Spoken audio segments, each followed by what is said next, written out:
Calculate working capital turnover ratio from the following information.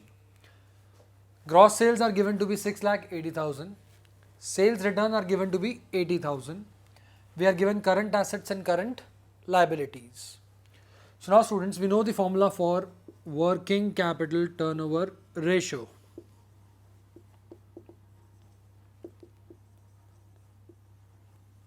Turnover ratio. This is equal to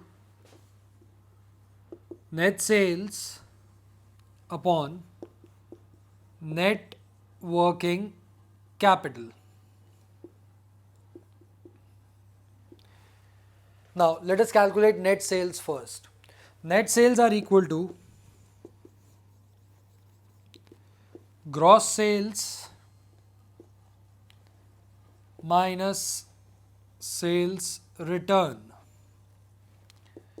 The gross sales are given to be 6,80,000 minus sales return are given to be 80,000. So it would be 6,80,000 minus 80. Net sales come to rupees 6 lakh. So students, now we have numerator, that is net sales, as rupees 6 lakhs. Coming to the denominator part, that is net working capital. Net working capital is equal to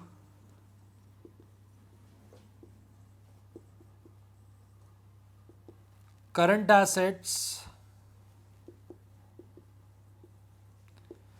minus current liabilities.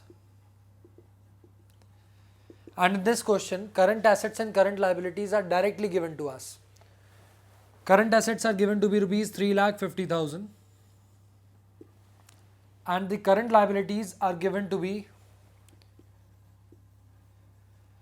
50,000.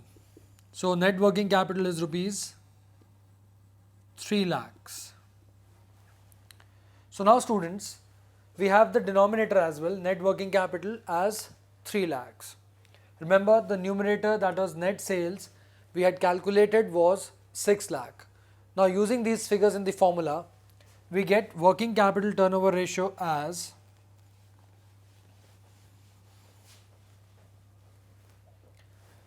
net sales 6 lakh and working capital 3 lakh. Dividing it, we get 2 times.